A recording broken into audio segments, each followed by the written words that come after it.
On January 19, 2013, citizens across the United States joined together at their respective Capitol buildings to protest the Obama administration's 23 executive gun control actions. Texas was no exception.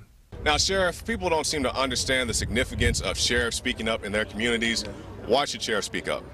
Well, because they're the last line of defense in their counties, and they work directly for the people, and they are the last line of defense. They are the ultimate protector of the people.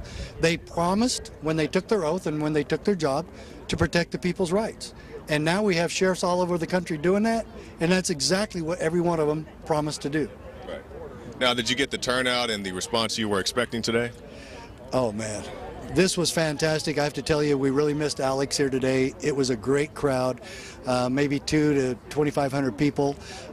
It was just jam-packed with people who are dedicated to the holy cause of liberty, as Patrick Henry called it. And my voice is already going. I've been talking all afternoon. And I really believe that we can turn this around. But back to your sheriff comment, we're going to need local officials, especially sheriffs, to tell the federal government there's just a few things you're not going to do in our county. And one of them is gun control. It's against the law. And so as a lawman, the sheriff has to oppose such lawlessness. He promised he would. And so I think it's wonderful. We're seeing sheriffs from California to Georgia and Texas to Montana standing against what Barack Obama's trying to do to take our guns. And you know what? This is the spirit of 1776. And Alex got it right when he said that. This is still here, and freedom is just as important today. And right now, I have to tell you, they were kind of hinting at it at the rally today. But this is the most critical time in American history since the Civil War. Now that's my quote, but if you take what everybody was saying today and what the people here were feeling, this is it. And we've got to take a stand now so that we can avoid the fight later. Right. Now, Sheriff, you're going to get a lot of comments say, oh, he's just saying you don't need an assault weapon. He's just saying you don't need more than 10 rounds in your magazine. So what's your retort to that? Barack Obama, let me tell you right now, you have no authority to tell me what kind of gun I can own, how big of a clip I can own, or even if I have to go through your stupid background checks. All those, sir, are infringements.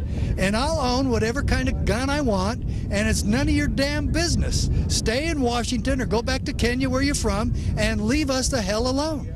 Well, Sheriff, we just heard a little bit ago that in Massachusetts, the government wants you to store your gun in a safe, government-approved location. What do you say to that? That is so absurd that if I ever needed it as a cop, so I can't take my gun home when I'm a cop? How about cops? Who bestows all power in America? Don't they teach that in schools in Massachusetts? What's the problem? In America, gun control is against the law. And in America, we the people bestow all power. How is it that that congressman tells us now how we have to keep and bear arms? Are you crazy? No, we don't do that. In New York, police are not exempt, or at least not yet, from this ridiculous 7 rounds in your magazine law. Now, they're trying to push, and I'm sure they will get that changed for active duty police, but even retired police officers are saying that they need these weapons to protect themselves because, surprise, surprise, they claim criminals won't follow this law. So do the police have more rights than the citizens in New York? They don't, but they keep trying to make this elitism go nationwide. And who loves elitism more than Washington, D.C. politicians? So they're trying to spread it around the country and try to get cops involved with it, some of it. But I really love the New York cops who know and understand that an armed citizen is better protected than one who is not. And there's a lot of cops. And we're hearing from even at least one sheriff and some of the cops in the state of New York and even in New York City, where they believe the gun control promoted by Cuomo and Bloomberg are not what they want. And so it's time to have this grassroots swell of revolution, if you will, and peacefully so. It's time to tell these public officials and these polymagicians, as the name I call them, tell them to get out of the way, get out of our lives. We'll run our own families, we'll run our own lives, and we'll own whatever gun we want.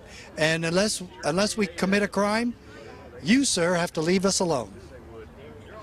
And one last question, Sheriff. How do you feel about gun-free zones in schools?